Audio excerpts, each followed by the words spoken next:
and conversation with Dr. Shashi Tharoor, Honorable Member of Parliament and Chair Parliamentary Standing Committee on IT.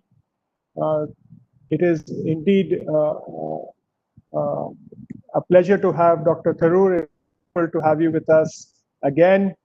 We have had many interactions on different topics with you, and it's a pleasure to have you with us this afternoon. Pleased to introduce our senior industry panel today, Mr. Uday Shankar, Senior Vice President FICCI, Dr. Jyotsna Suri, and Mr. Harshavardhan, Neotia, past presidents of FICCI and co-chairs of FICCI Forum of Parliamentarians. I also extend a very warm welcome to the past presidents and members from industry and the media industry and from the cultural sector. May I now invite Dr. Jyotsna Suri, past president and co-chair of FICCI Forum of Parliamentarians and the chairperson and managing director of Suri Hospitality, to please deliver a welcome remarks. Dr. Suri. Thank you, Dilip. Namaskar and a very warm welcome to today's interaction with Dr. Shashi Tharoor. A special welcome to all the participants who have logged in and are watching live on YouTube. Before I formally introduce the key speaker, let me just give you a little background about the Forum of Parliamentarians. So this forum was established by FICCI several years ago. It went into a hiatus, and it is during my tenure as FICCI president in 2015 that I resurrected it. It was then carried forward by Mr. Harsh Neotia, who took over from me as FICCI president, and he's also the co-chair with me on this forum. Since then, we've had very successful interactions with UK, US, Germany, Japan, and are planning one with the UAE. Now, this platform has been in existence, like I told you earlier on. And just to mention that my late husband, Mr. Lalit Suri, was also a part of this, as a Rajya Sabha member, he was also a part of this forum. Well, the current situation being what it is, with the pandemic have completely changed our lives. We are now communicating with each other via internet. So we did some internal planning and thinking and said, how do we keep this forum alive? And so we decided that we will have a series of dialogues with parliamentarians and keep them engaged. So we did the first one with with Shri Bhupinder Yadavji, who's also the chair of this platform.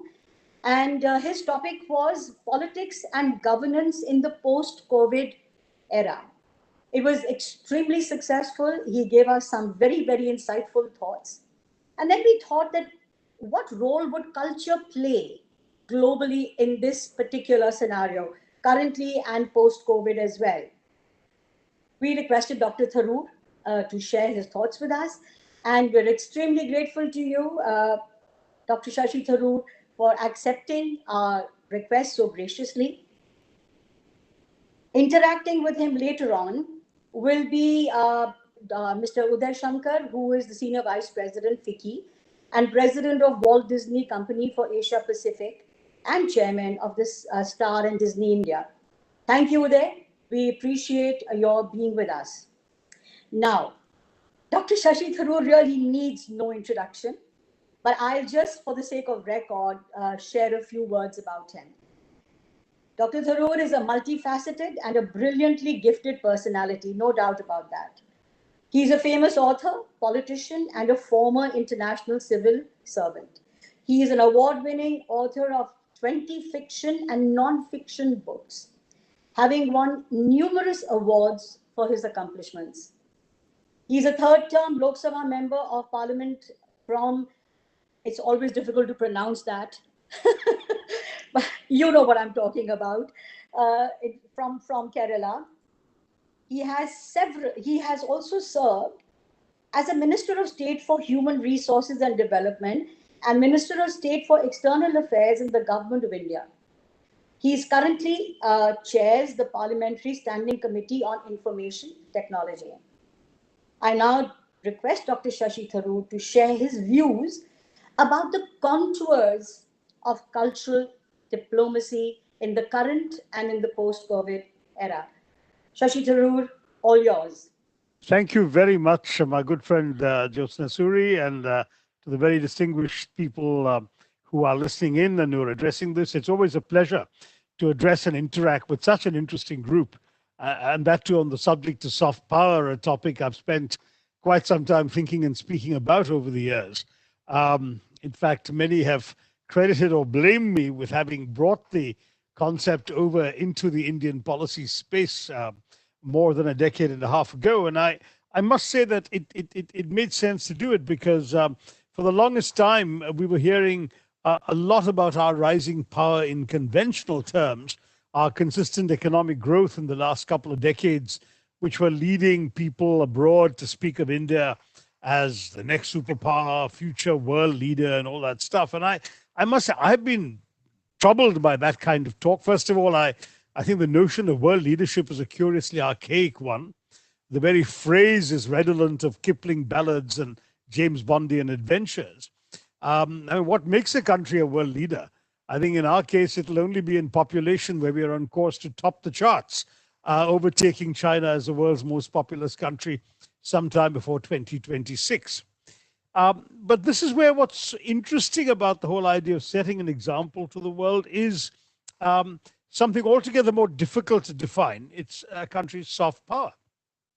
Many of you may be familiar with the concept, but in the interest of the uninitiated, let me just spell out what it means using the explanation of the very man who coined this term, the former Harvard professor, my good friend Joseph Nye, who came up with it in 1990 to describe the influence a country wields beyond its military or hard power.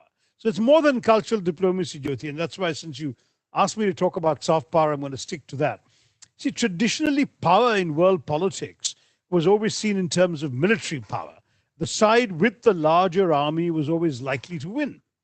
But even in the past, that wasn't enough. After all, the US lost the Vietnam War, the Soviet Union was defeated in Afghanistan, and the US discovered in its first few years in Iraq the wisdom of the famous adage by the French statesman Talleyrand that the one thing you cannot do with a bayonet is to sit on it. So that's where soft power comes in. If power represents your ability to alter the behavior of others to get what you want, then there are three ways you can do it. One is through coercion, sticks, muscle. The other is through inducements, payments, carrots. And the third is through attraction. And that is soft power, the power of attraction. And if you have that ability to attract through your cultural assets, which is one aspect of what you mentioned, your values, foreign policies, your overall nature as a society, then you can economize on the sticks and the carrots.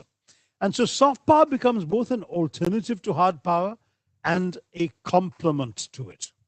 If I can quote Nye specifically, quote, the soft power of a country rests primarily on three resources: its culture, in places where it's attractive to others, its political values, when it lives up to them at home and abroad, and its foreign policies, when they're seen as legitimate and having moral authority, unquote.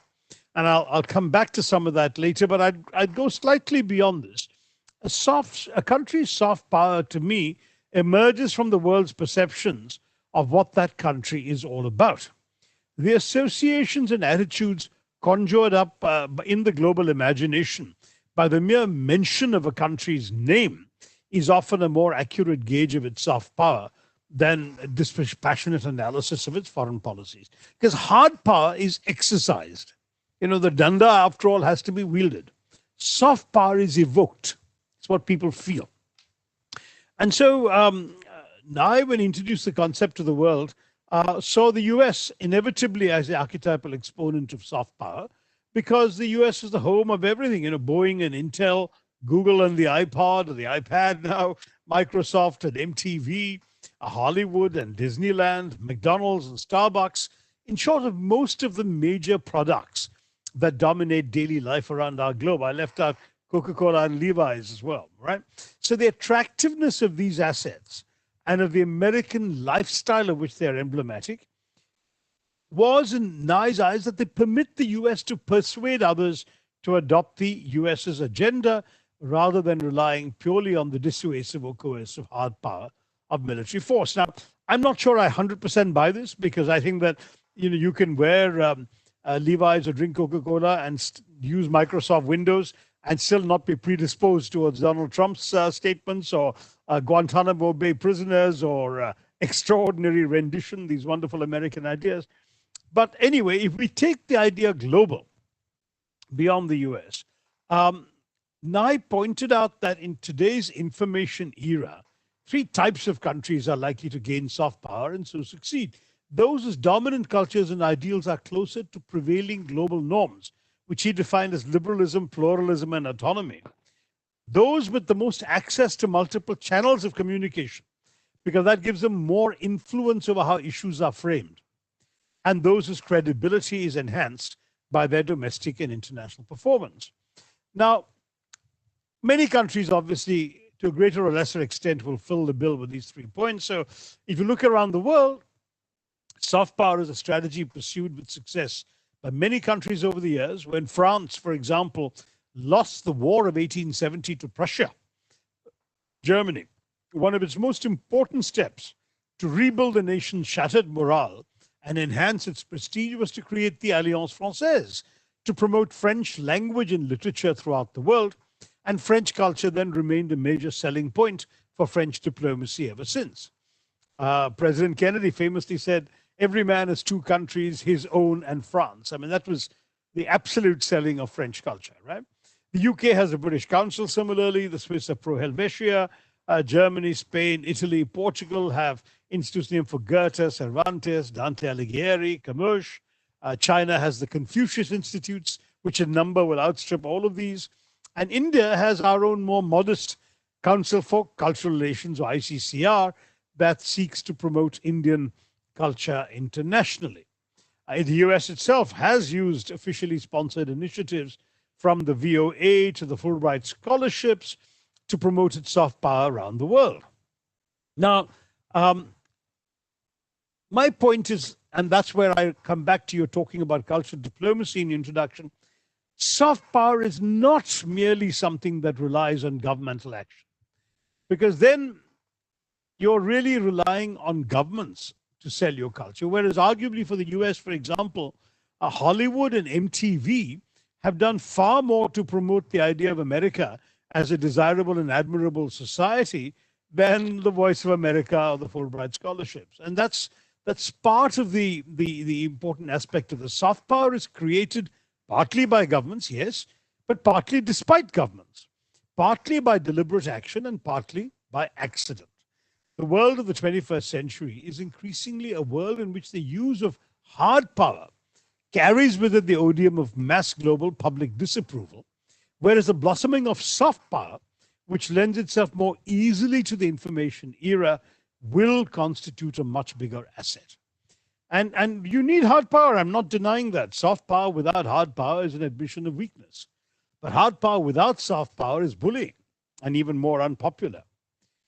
So the important point here is that soft power is not about conquering others, which is what hard power is all about, but about being yourself and appealing to them. And so countries are being judged more and more by the soft power elements they project onto the global consciousness, either deliberately through the export of their cultural products, the cultivation of their foreign publics, and so on, or unwittingly through the ways in which they are perceived as a result of news stories about them in the global mass media, and the way in which people understand what a culture is all about. So I would even go far enough to say that soft power is most useful when it isn't deliberately enforced or marketed. Rather, when it genuinely represents the culture of its own country and that appeals to people of other countries. So these assets may not directly persuade others to support India, but they go a long way towards enhancing India's intangible standing in the world's eyes. And that's why I'm talking about soft power in this context as one of actually promoting the aspects and products of our society and culture that the world would find attractive. Now, the obvious example is cuisine. Indian restaurants have proliferated around the world in ways that simply weren't true when I first went abroad as a graduate student, for example. I remember testifying before the German Constitutional Court for the UN in my UN days in the tiny town of Karlsruhe. And the Germans were so happy with me, they wanted to treat me to an Indian meal. And there actually was one Indian restaurant in town. Today, of course, there's probably more than one in every German city. I remember going to a sort of one-horse town in the Australian wine country in upstate Victoria, and the only restaurant in the entire town was an Indian one. So you're looking at the way in which our cuisine has acquired universal credibility. And Robin Cook, a former foreign secretary in the UK, famously declared when asked what was a British national dish, he didn't say fish and chips, he said chicken tikka masala. And it's striking that UK curry houses, as they call them, these Indian restaurants in the UK, today employ more people than the shipbuilding, coal mining, and steel making industries combined. So the empire can strike back. But for this group, I think we can go beyond cuisine to talk about cinema, because I can again tell you from my international experience of innumerable conversations with African ministers and diplomats who would speak fondly of the expectations of looking forward as young children to the next Bollywood film coming to their village. One Senegalese diplomat told me how his illiterate mother would make a monthly bus trip to the capital city, Dakar, from their village every month just to catch the latest Bollywood film. Now, the films are made in Hindi, obviously, so she couldn't understand that. She was illiterate, so she couldn't read the subtitles in French. But as you know, our movies are made to be enjoyed without these handicaps, despite these handicaps. And as a result, she left with stars in her eyes about India. And that's precisely where the soft power cinema came in. I remember an Indian diplomat friend in Damascus in the late 90s telling me the only portraits in Damascus that were allowed to be shown that were as large as those of the prevailing president and dictator Hafiz al-Assad were portraits of Amitabh Bachchan. And that's also soft power. So that's about Bollywood. But in fact, as we know, our visual entertainment goes well beyond Bollywood. And so you can take a very different example of how soft power actually helped us in national security terms, and that is Afghanistan, where we didn't actually ever have a significant military mission there, even though Afghanistan is very important to our national security. But our biggest asset for a very long time came from one simple fact. Till a couple of years ago, well, more than a couple now, it's still about 5-6 years ago, you simply couldn't try to telephone an Afghan at 8:30 in the evening. Why? Because that was when the Indian television soap opera, Kyunki Saas Bhi Kabhi Bahu Thi, was telecast on Tolo TV, dubbed into Dari, and no one wished to miss it. It was reportedly the most popular television show in Afghan history, at least until the onset of Afghan Idol or whatever. It was considered directly responsible for a spike in the sale of generator sets, and even blamed for absences from religious functions, which clashed with its broadcast times. In fact, this created a lot of opposition to the show from some of the mullahs who successfully, in the end, managed to shut it down. But while it was on, SARS so thoroughly captured the public imagination in Afghanistan that in this deeply conservative Islamic country, where family problems are usually hidden behind the veil, quite literally, it's an Indian TV show to dominate society's discussion of family issues. I actually read reports, and I'm not quoting Indian journalists or Indian press. This was actually a Reuters story that I saw of wedding banquets being interrupted so that the guests could huddle around the television for half an hour. Even of an increase in crime at 8:30 p.m. because watchmen were sneaking a look at the TV rather than minding the store. There was one episode I read about how robbers in the town of Mazar-e-Sharif stripped a vehicle of its wheels, its mirrors, its hubcap, its windshield wipers, every detachable part during the telecast time. And they wrote on the car in an allusion to the show's heroine, Tulsi Zindabad. That's soft power. And India doesn't have to thank the government or charge the taxpayer for its exercise. In fact, we too can simply say Tulsi Zindabad. I only wish that Tulsi had stayed in the industry and not gone over into politics, but that's another story. Now, the point is that this is soft power we don't have to thank the government for. So while Jyoti is right that cultural diplomacy has some value and is important, I think cultural diplomacy focuses on what governments can do to showcase our culture, promote Indian society, film festivals, that sort of stuff. But actually, most people can see through propaganda for what it is. And the truth is that the message that really matters and the one that gets through to foreigners is that of who we are, not what we want to show. So what's striking is that India has been benefiting from the future and the past. So we have the international appeal of our traditional practices from Ayurveda to yoga. I mean, yoga, the International Day of Yoga was a genuine coup for the government because it's meant that every year, one day, people are performing yoga and recalling India in many ways, thanks to the UN adopting that. The transformed image of our country created by a thriving diaspora is also part of what India is perceived as being. Our culture certainly is not exclusively Indian. There are versions of the Ramayana being performed right across South Asia. As far as the Philippines, in fact, Indonesia everyone knows about, but the Philippines even did a Western style dance ballet based on the Ramayana, and each of these cultures thinks of the Ramayana as their own. Information technology, this is where the future comes in, is also part of our soft power, because what's happened is that now we've gone from being associated with beggars and snake charmers and fakirs lying on beds of nails. We're now associated with every Indian perceived to be a computer geek or a software wizard, right? So the result is that I was accosted, I remember some years ago, by a sweating European at Schiphol Airport in Amsterdam saying to me, you're Indian, can you fix my laptop?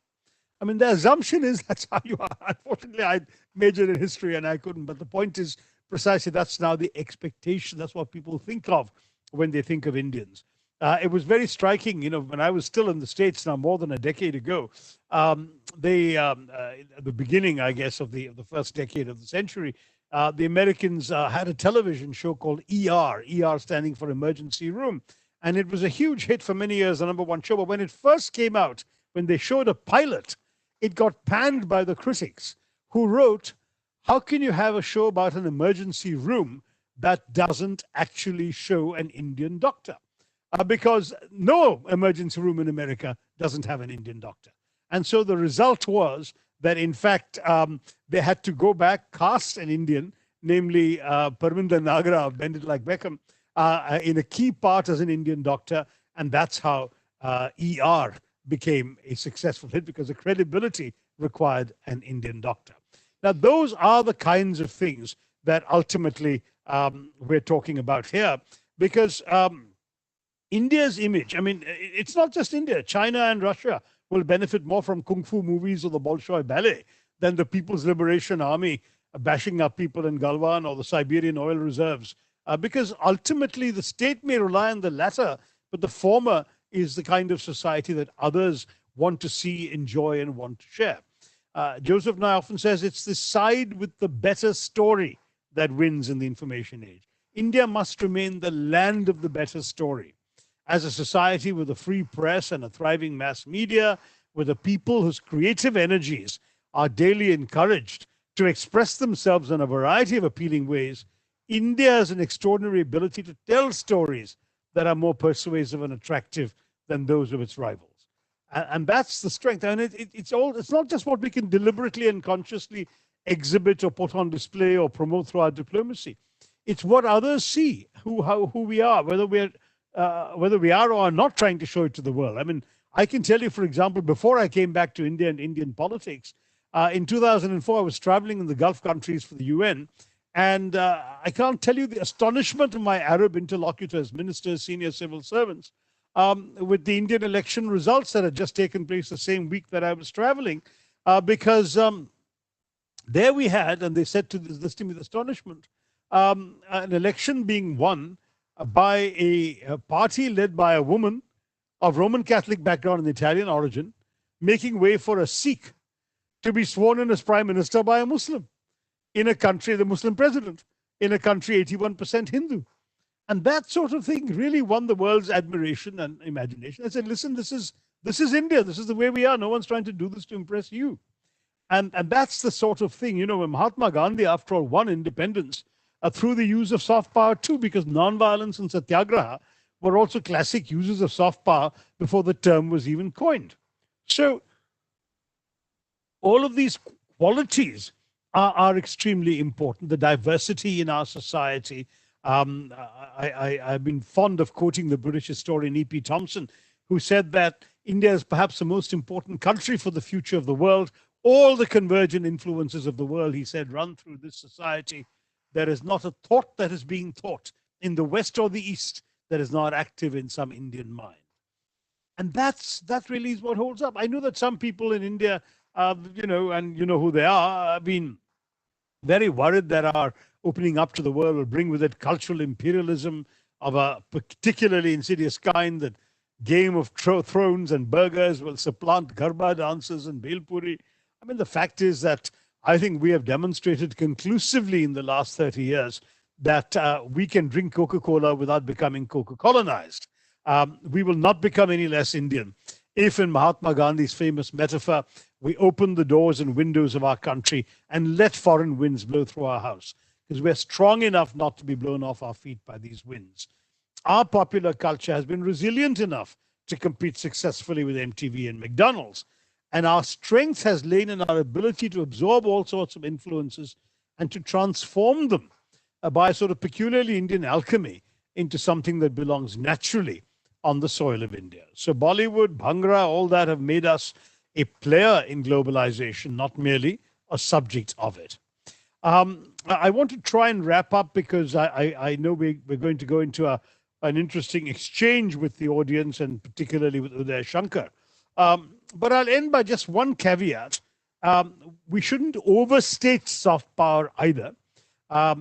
You can't pretend that soft power will solve all our foreign policy or security challenges. After all, an Islamist terrorist who enjoys a Bollywood movie will still have no compunction about setting off a bomb in a Delhi market. And the US has already learned that the perpetrators of 9/11 ate their last dinner at a McDonald's.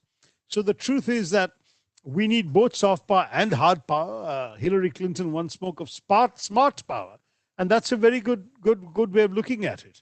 But I do want to stress the importance of preserving these qualities in India that make us so appealing to the world. The precious pluralism that is a civilizational asset for India in our globalizing world, and which is sadly under threat in our country today. Our democracy and dissent, our thriving free media, our contentious civil society forums, our energetic human rights groups, our free elections and our fractious political parties, all of this show India in a very positive light in the eyes of the world. So the kinds of things that the government likes to delegitimize, saying dissent is bad, you're anti-national and so on, actually these are the things that strengthen our image abroad. When Indians are defending the human rights of other Indians, when we are saying our minorities have the same rights a majority does, when we promote environmentalism, we fight injustice, we criticize the authorities, we challenge received wisdom, all of these actually help enhance India's stature. And it's essential that India does not allow the specter of religious intolerance and majoritarian politics to undermine our soft power, which remains our greatest asset in the world of the 21st century. If we succeed in maintaining our heritage as a diverse and democratic country, open to the contention of ideas and interests within it, unafraid of the prowess of the products of the outside world, and wedded to the democratic pluralism that is our greatest strength, I think we'll liberate and fulfill the creative energies of our people, and we will be an India that will tell the stories the world wants to hear and is glad to repeat. That could well be the most valuable way in which we can truly offer world leadership in the 21st century world. Thanks very much, and I look forward to your questions and comments.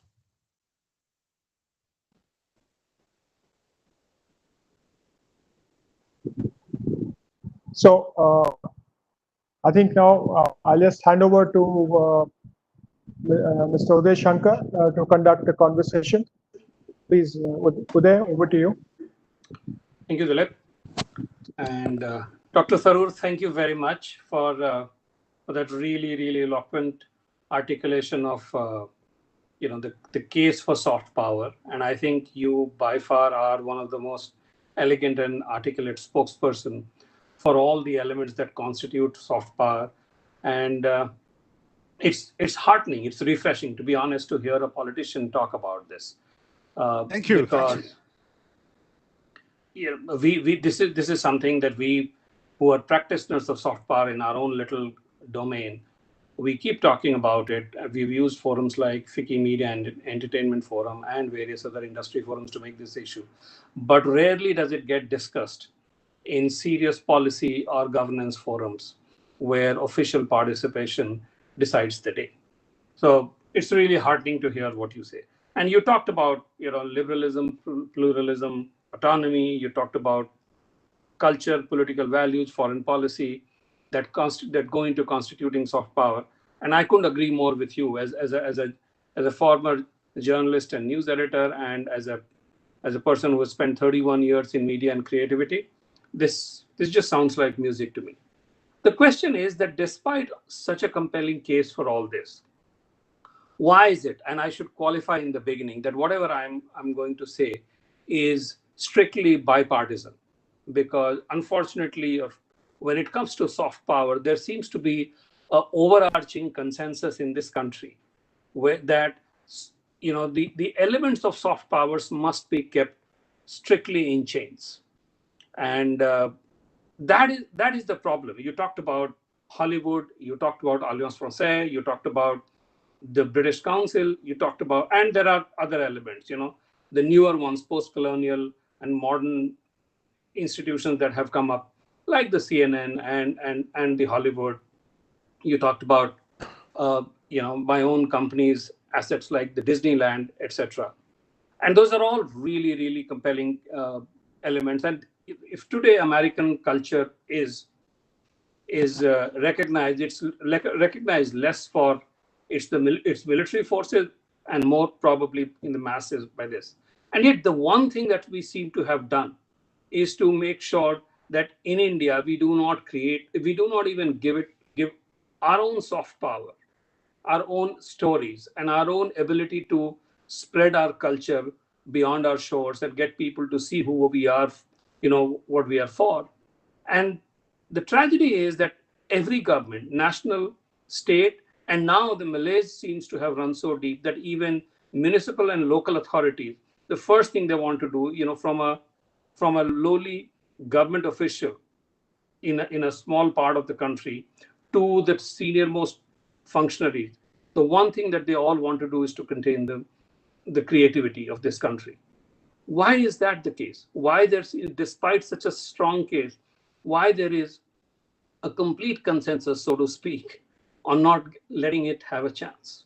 I don't know if there's a complete consensus, because certainly I think a lot of people in my party are very much inclined to think the way I do. And in fact, I was in talks with Kamal Nath just before his government fell about a new film policy that the Madhya Pradesh government could offer, in which they could actually open up the space to people like you, television and film producers, with very attractive incentives and concessions to film in their state, because your presence would bring in business and, of course, help restaurants, help local labor, help all sorts of people. And Kamal was very, very persuaded by this and was terribly open. In fact, I think he had instructed his office to pursue this idea. I had received some ideas from Bollywood producers who had shared them with him. Unfortunately, his government fell and he couldn't take it forward. But there are people who definitely see the advantages of all this. I was shocked when a prominent Bollywood director told me that it was actually easier and cheaper for him to film abroad in some European countries than to film in India. He invited me to see one of his films, and I asked, "This is wonderful, but why did you have to go abroad for the story? The story could easily have been filmed in India." And he said, "Because it's actually easier to film abroad." And that was the answer. And I accept your criticism that the constraints are enormous, that particularly we have a narrow-minded bureaucratic mentality that has governments wanting to tax, wants governments to license, governments wanting to restrict. And that, I'm afraid, is a mindset problem. I mean, I have the advantage, I suppose, of not having spent my adult life in this mindset. I was abroad and living internationally from my late teens right up to my return into Indian politics 11 years ago. And in these 11 years, I've consistently been a voice for a much more open-minded approach to all of these things. So let me assure you that not everyone shares the mindset that you're concerned about. I think that this kind of top-down license permit quota mentality, tax them, really almost to the point of extinction. That mentality is not necessarily as widespread as you seem to fear. And I also think that the next generation is going to rise above that because they've grown up with a lot of media and they recognize what an important part media and creativity are playing in their lives. As you know, the recently banned TikTok had made everyone a creator, and people have begun to realize how useful it is. In fact, during lockdown, some of the most unlikely people were recording songs and videos and all sorts of things to put their talents on display. And I think they will understand the value of liberating creativity rather than hemming it in. Look, I don't certainly mean that everyone is aligned. You certainly are, as we have seen and we've heard you over the years. And I'm sure there are a lot of other people across the political spectrum. But by and large, and I'm not even talking about the physical constraints or the financial constraints that one faces. You're absolutely right, the producer or director who told you that it's easier to shoot abroad. It's also considerably cheaper to shoot in New Zealand, in many other parts of the world, in Canada, etc., etc. But that's just one side of it. The real side is creativity, whether it is a creativity in filmmaking or whether it is creativity in developing a new product, is all about pushing the boundaries. And the real issue is that even the states that want you to come and shoot a film and give you incentives and welcome you with open arms, when you release a film in that state, the theaters are vandalized and there is a police case, and there are, I'm sure you know about movies after movies that haven't been released for months, if not years, just because somebody, just anyone out of a population of 130 billion people did not like and got offended. And the right to get offended certainly takes precedence here over the right to push creativity. And that's the problem. Well, this is a genuine problem, and I have to admit it's a political problem because our politicians have indulged every little interest group that claims they're offended by something. I think many of you remember how Shah Rukh Khan had to change the title of Billu Baba because the hairdressers said that Baba was an offensive term. It got to something as ridiculous as that. And of course, the Padmavati episode everyone knows about. There have been so many such examples. It affects books as well, by the way, not just films, yes. But sure, I mean, I understand what you're saying. And the only silver lining on this is that the courts, especially when you get to the higher courts, have actually been a very, very good source of resistance to this idea. If you look at Justice Kaul's judgment on the Hussain case, where he talked precisely about art being judged on a different plane and that people don't have a right to censor other people's creativity in the name of being offended. And he's now on the Supreme Court. There are people like that who have stood up, I think, for a significant change of attitude on all of this. And where the politicians, in their anxiety to pander to sectional interests, because every interest group represents a vote or a potential vote bank, where politicians have been insufficiently supportive, I would urge you to go to the high courts and, if necessary, the Supreme Court. I'm sorry to even have to suggest that as a politician. I would rather we were more liberal and understanding. But since your experience and what you're asking is reflective of a certain attitude, I think that we may have no choice but to encourage you to seek refuge behind the freedoms that the judiciary is willing to enshrine.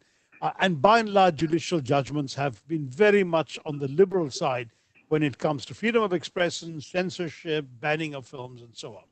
And as far as the new television and OTT media are concerned, my position has consistently been in favor of self-regulation.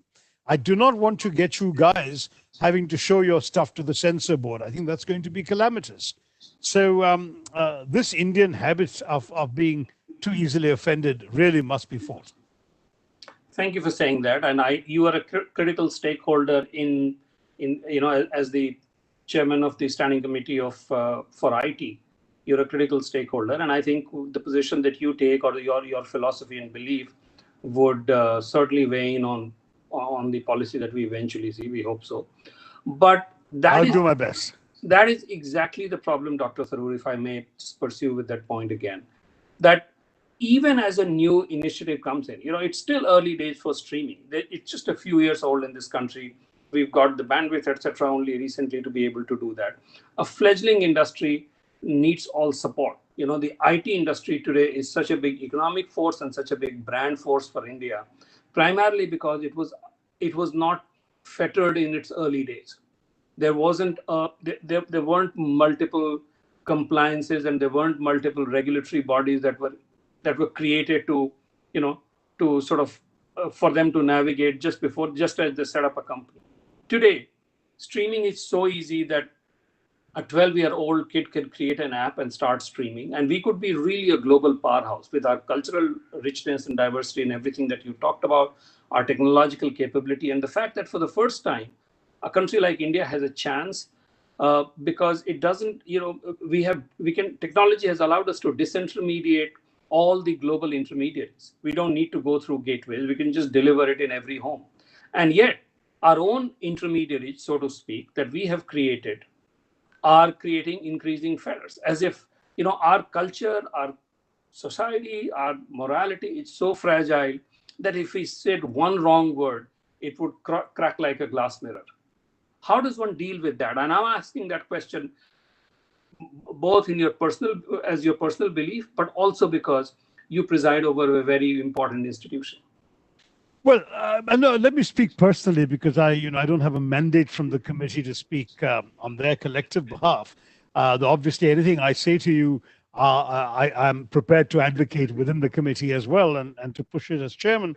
I will say that, first of all, some risk-taking is unavoidable. I mean, your own company, your Disney company, has expanded exponentially in recent years. You've shown a certain vision and have articulated a willingness to impact society in a positive way. For example, in the West, in America, it's been a significant Disney policy to promote actors and actresses of color, create the Black Panther as a black superhero in a world in a world previously dominated by white superheroes, right? So you are saying you're willing to push the envelope in that society. Now you can turn around and say, well, America is different. They're willing to have the envelope pushed. India may not be so willing. But my answer to you is try us. If everyone is going to take the most cautious approach and say, oh, I'm scared of doing this because India won't take it, then India will never take it. Whereas the way in which India has changed, and I've seen this because I left India as a graduate student in '75, came back on annual holiday, sure, but really returned for good only in 2009 and late 2008. You can imagine the transformations that I have seen that perhaps all of you didn't notice because you were living here.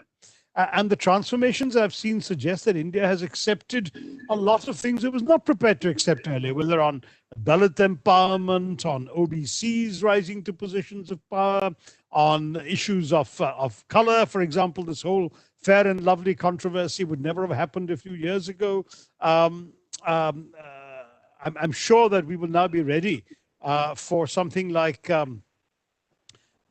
promoting the Indian equivalent of a superhero from a deprived community, a marginalized community. I mean, there are things that can be done, and I would urge Disney to expand further into our hinterland, go more into vernacular entertainment, go into the media of our states, and get people to think new things. I think if we live in fear that we will be constantly blocked by those who are easily offended, I think that we are doing ourselves a disservice, and we are also failing to challenge India's capacity to adjust. Look at the way, for example, the extraordinary amount of homophobia in this society, and now the complete acceptance of the Supreme Court verdict on Section 377. I think there's no doubt that in many ways you folks can reach far more minds and help shape far more attitudes than these easily offended interest groups. So you should really make a partnership with progressive forces in India progressive professionals in India to actually grow your business by helping change and shape new attitudes.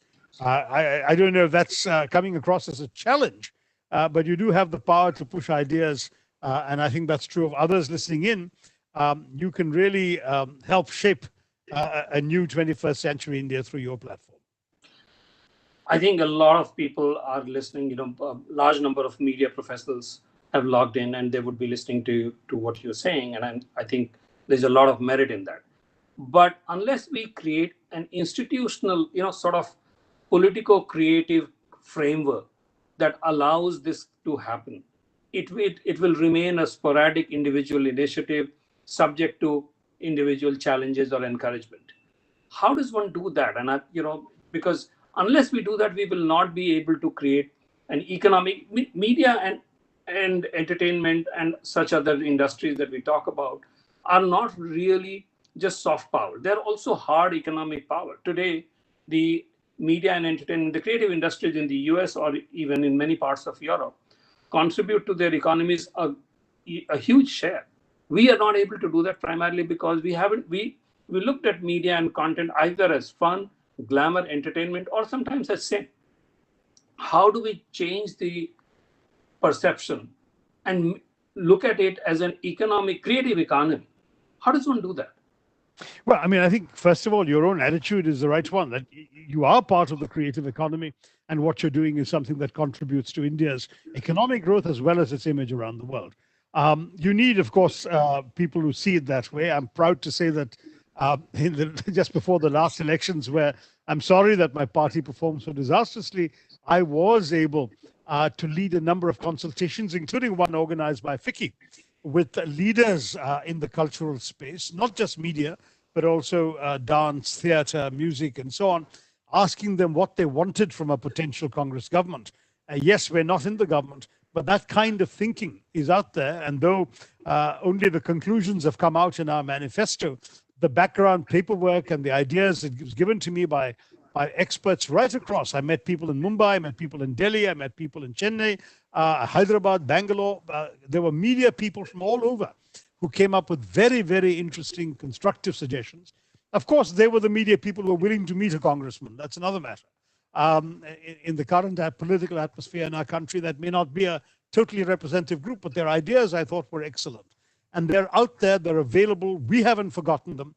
And I think the people who are in a position to make a difference in government come armed with such ideas, it should make a real difference. I'm very happy, by the way, to share all this with our present government. Unfortunately, they have not shown any inclination to give culture much priority, and their successive culture ministers have not been, sad to say, not been particularly significant figures in the cabinet.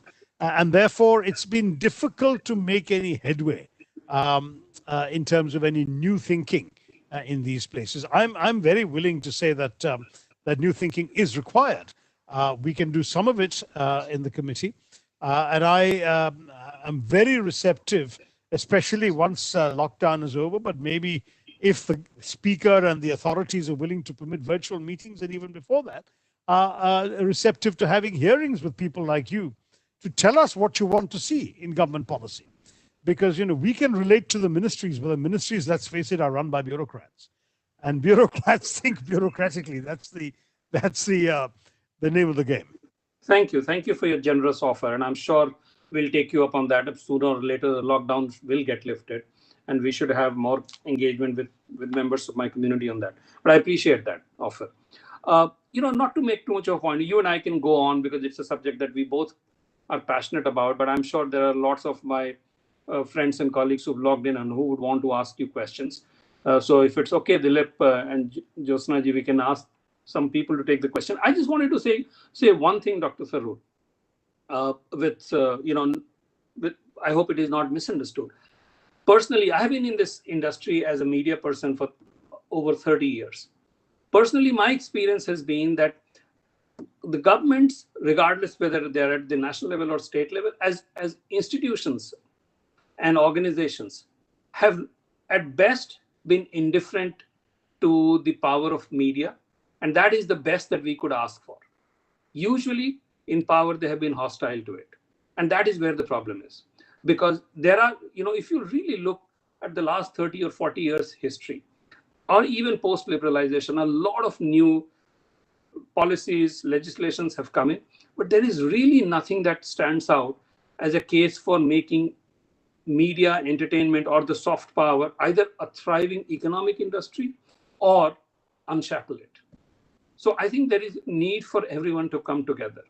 Well, I'm happy to hear your proposals on this, but I have to say, you're a bit younger than me, but I think you certainly do remember in India when there was only one television channel where both TV and radio were government monopolies, where there was no internet. And even a lot of the print newspapers looked like a series of rather dull press releases issued by ministries. So I think you have to admit there's been significant progress. Of course. And it's not indifference. I think some of that progress has come because people in power were proactively willing to let things happen, whether it was through deregulation or delayed regulation. Or delayed regulation, yes. The cable industry, the IT business, all of that. And I think we should keep pressing for more of it. I'm for example, very keen on pushing the government to release more spectrum for private use of citizens and commercial ventures, because we retain a ridiculously large percentage of our spectrum in the hands of the government and the military. And that's why we have amongst the weakest broadband signals in the world, and why we've limited ourselves as much as we have. I think we're 93rd in a list of 120 countries when it comes to the depth, speed, and range of our broadband. And I think that's something we really could easily fix, because you guys are willing to invest what it takes in the infrastructure if you're allowed to. And it's silly that the government and the bureaucracy has not allowed you to. So we can push things like that at the policy space. But I do think things have got better, and they can continue to get better, but we have to keep pushing. On The that door note, is thank you not very much. shut or locked. It's slightly ajar. Thank you very much on that note. Jyotsna ji. Yes, thank you there. Thank you, Shashi. That was really very engaging. And I'm going to now open it up. Dilip Chenoy, if you can take over the question answers, please. Yeah, I have three hands raised, but in the beginning, if it's possible, I would actually like to. I saw on the on attending is His Excellency the Ambassador of Vietnam to India, and we are very delighted that you could actually join, because I think our paths crossed earlier when you were the Director General of Cultural Diplomacy and UNESCO Affairs Department and Secretary General of the Vietnam Commission for UNESCO. So thank you very much for being with us today. I don't know, Excellency, if you would like to make a comment or ask a question. If you do, you'll have to unmute yourself, Excellency.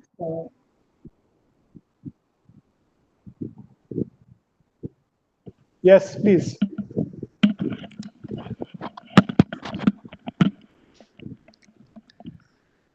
Good afternoon. Thank you very much for the invitee. I think that this is a very interesting topic, particularly at this crucial moment when I believe that soft power should play its role.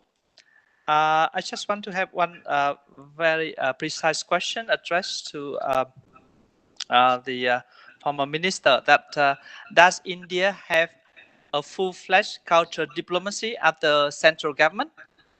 Because in Vietnam, we have defined our foreign policy, which is based on three pillars.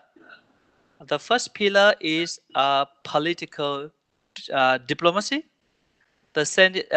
which date back during the Vietnam War.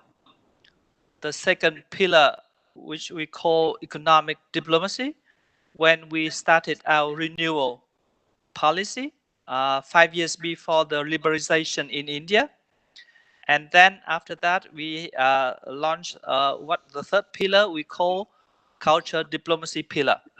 So all the three pillars made up the comprehensive foreign policy of Vietnam.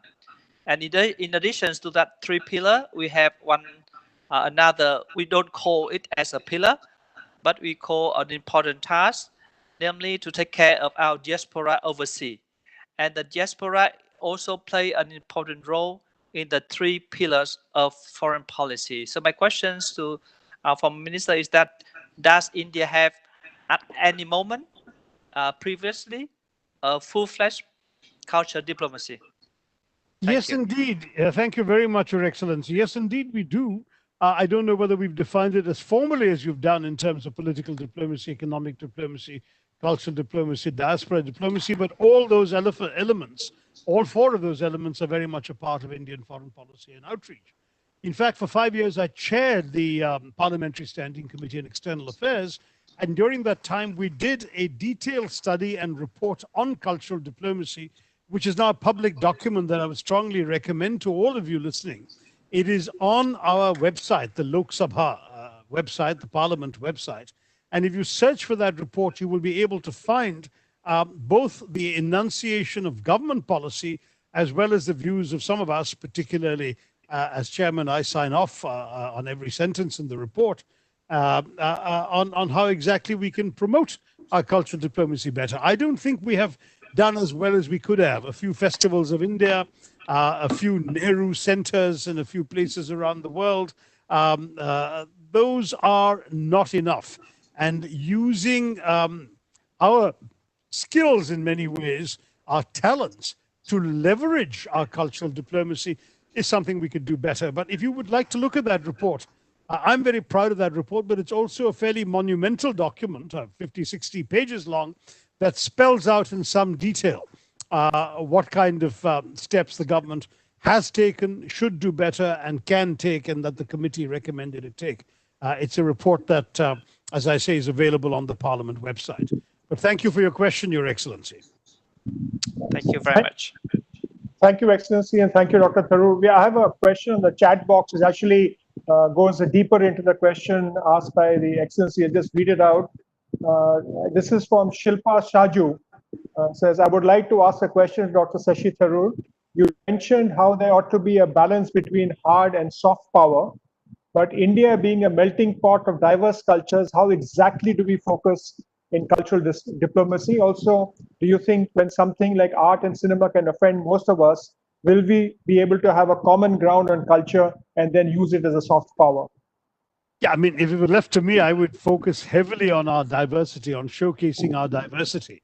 See, my point is that there should be no self-appointed guardians of Bharatiya Sanskriti telling us what is authentically Indian and what is not.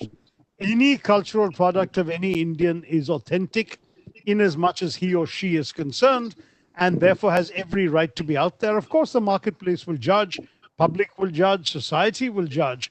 But I think what's important is to showcase that diversity. I would even take it to the extent of dissenting opinions. I mean, I would, when I was minister, certainly the Nehru Center was welcome in London to have a speaker from the opposition side who would be. Yes, hello. Is there a problem? I'm hearing somebody else. No, please go ahead, Dr. Tharoor. So I'm just saying that showcasing our diversity is the way in which we would be able to answer this. In other words, I mean, the classic answer to all of this business of being offended is, if you're offended, change the channel. There's something else you can watch that may not offend you. If you're offended, don't watch the film. If you're offended, don't read the book. Don't deny others the rights to do something, because they may not be offended by it even if you are. That's the simple message to the offended. I don't know why it has been so difficult for governments to stand up consistently for that. Our courts have by and large done so. They have said that you know, the offended should not be the ones prevailing.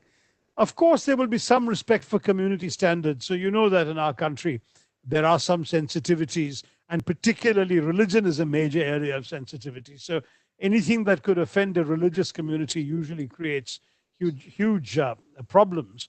But short of that, almost anything else is or should be fair game. And let's face it, most producers of cultural products don't necessarily themselves want to do something that is so unacceptable it may bring them costs. You know, who wants their bookshop burned down? Who wants their studio set broken down? Who wants their channel taken off the air? Who wants, I mean, nobody really wants to see themselves suffering. So there will always be a certain common sense on the part of a producer, distributor, director as to how far they would go. And that's why I think some of this debate is actually unnecessary, because once you've gone through all those processes, and in the case of films for public distribution, even gone through the censor board, if somebody claims that they're offended, tell the police to put them in their place, because you have a right, having done all the right things, to go ahead and exhibit your film. And if they don't like it, they can stay away. I don't even object to their having a peaceful picket outside the movie theater. But threatening of violence should be unacceptable in a free society. And my mind is very clear on this. I'm sorry that that's not always been true of every government in every state. Sorry, that was a call from Mr. Neotia in Calcutta that it's raining heavily there and he's been logged off. So, and Devin, who was supposed to ask the next question, electricity has gone off for him. But I have a hand raised. Mr. Vinod Juneja, would you like to ask a question, or if you would? I just want to check up to our Honorable Shashi Tharoor that what happened to this Bharatiya Vidya Bhavans having abroad, they were doing things, still they are active, Bharatiya Vidya Bhavans? Yes, but they're not part of the government. I welcome any individual agency doing its own thing. And there's a very, very impressive Bharatiya Vidya Bhavan that I knew when I was in New York, for example. And I'm sure they have many others. I think there's one in Singapore, there's one in London. So, I mean, I think any institution, I mean, the Ramakrishna Mission is in various places. I mean, anyone who wants to take their ideas abroad is free to do so. But it won't be seen necessarily as representative, right? So say the International Society for Krishna Consciousness or the Transcendental Meditation Movement also have presences abroad, but they speak for themselves. They can't presume to speak for all of India. And the same applies in that sense to the Bharatiya Vidya Bhavan, even if they have a more national sort of perspective, and I have a lot of respect for them. I will say that, that it's different from an official agent of cultural diplomacy like a Nehru Center. But that's fine, because as I said earlier, it's not only what's official that matters. It's how you're perceived. And if you are represented abroad by private institutions, non-governmental institutions that try and showcase your culture, that will appeal to some. Look, as I said, an Indian restaurant can appeal to people. An Indian movie can appeal to people. So sure, why not the Bharatiya Vidya Bhavan as well? But to the best of my knowledge, they get no government help or money for what they're doing abroad. Let me add, if I may, one point to my answer to Uday, because I should have said one more thing when I talked about the way in which all of you, Disney and others in the private sector, can push ideas and push change.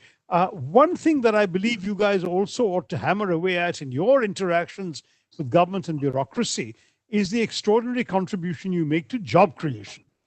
Because you, every time you're producing something, you're employing people, you're physically working crew, the media itself, ancillary industries, you're supporting everything from restaurants and tea boys, chaiwalas on your sets, to distributors, to ticket sellers, popcorn sellers, you name it. There's a huge amount of job generation, including for people who are unskilled and semi-skilled at all levels of the wage profile. And I think what's very important here is to have more of an interface between media as an industry and economic policy makers, as well as those like me who are encouraging creativity. Because I think the whole argument about your contribution to the creative economy of India lies in the argument that you're not just creative, you're also a major economic player. You are, in that sense, as valuable as a more conventional industry. And I think we should keep absolutely pushing this in your interactions with the government. I certainly will take this line in my own discussions. But remember, not only am I chairing a committee in Parliament, I am an opposition MP. And that brings with it certain evident constraints in the present political atmosphere. You guys can speak for yourselves just as well, and I'm sure you will. Thank you, Dr. Tharoor. I'm conscious of the time. We have 5 minutes over, but there's another question which has come in chat. And of course, referring to your history as a high-ranking international civil servant, you're author, and a minister with two different portfolios in your current role of, or your previous role of chairing the Parliamentary Standing Committee on External Affairs. But the question I would really like to know, what would be your suggestion for 3 ideas to catalyze foreign policy to create the spark in India's soft power diplomacy? Well, I mean, we've given some ideas in the report. Certainly, there is the issue of resources. I mean, if you really want to use diplomacy, foreign policy, government policy in order to promote some of your cultural assets, then you have to put money behind it. And the government of India doesn't, frankly. It's taken them an age. I think a decision, for example, to open a cultural center in Washington took about a dozen years to be implemented, the same in Paris. Very often, I once said in Parliament that the biggest challenge for Indian foreign policy is not the government of Pakistan, it's our own Ministry of Finance. And I'm afraid that applies to all aspects of foreign policy, including this one. The resources and the shortage thereof are a very crucial factor. A second thing, I think, is a political large-heartedness and openness of mind that would permit us to showcase diversity. Right now, there's too much of a desire to actually focus only on the official view, the approved view, and that never really sells very well. You know, sanskari culture and sarkari culture are really not the same thing. And I would argue that what the Sarkar wants to put out about Bharatiya Sanskriti is very often not what appeals to others. I mean, I remember Octavio Paz's wonderful essay about India in his book, his last book, In Light of India, In Light of India, it was called. And I mean, a lot of it was devoted to Sanskrit erotic poetry. Now, I'm sorry to say you'll never get a government bureaucrat promoting Sanskrit erotic poetry, right? But the fact is that this is part of our culture. This is also who we are. And this has an extraordinary appeal to certain poets, intellectuals, writers, and thinkers in foreign countries. So my advice to the government would be, if you want cultural diplomacy to succeed, open up your mind and heart to be able to project all of India and not just what you think you consider safe and approved to project.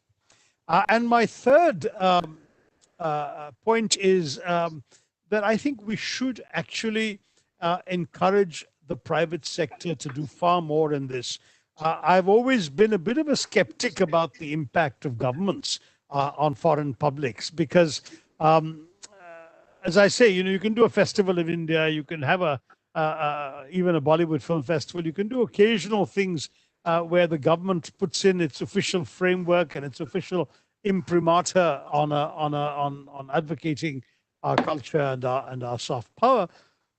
But what works best is what comes out normally. If people are inclined to watch an Indian show, it won't be because the government is putting it out there. They'll want to watch it because it's a #1 show in India, that Indians are enjoying watching it. Or it's done well, as I gave the other example, it's done well in Afghanistan. So maybe a neighboring country of Afghanistan might want to watch it. You know, this kind of thinking has to be there. And therefore, allowing the market to help dictate some of where we put our soft power behind would also, I think, be a sensible approach. I'm not promising that any of this is possible. It's my view. I am not the Minister for Culture, and I don't belong to the ruling party, which I would admit has come across as having a far more narrow-minded and straightened view of some of these issues. But the question was asked to me. I've responded with my strong personal view in favor of more diversity, less government dominance, more private sector involvement, and more market forces in this business. Thank you all very much. It's been a good discussion.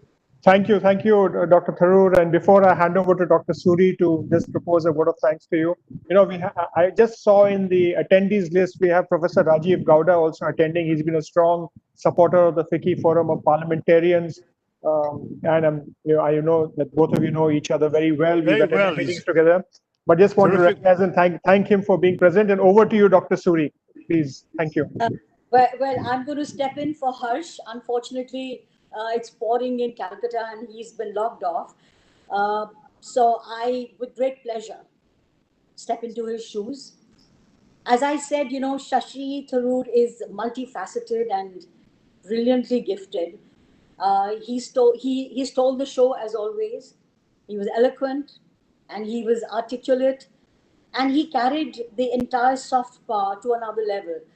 Uh, Dr. Tharoor, we really appreciate your being with us. It's been a complete pleasure.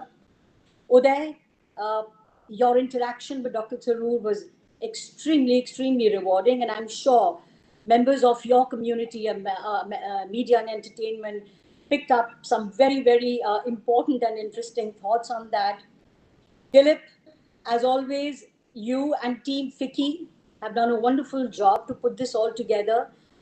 And last but not the least, all of you who logged in and actually have gone through this entire webinar, I thank you all for being with us today. Stay safe, stay healthy. Namaskar to all of you. Namaskar. Thank you all Thank you, very much. Dr. Tharoor. Thank you. Thank you. Pleasure. I think Shushma, Manish, and the team entirely well done. Thank you very much. Thanks. Take care. Thank you. Thank you. Thank you, Dr. Tharoor. Thank you, Dr. Tharoor. Thank you. Thank you. Thank you, Dilip. It went off very well. Thank you.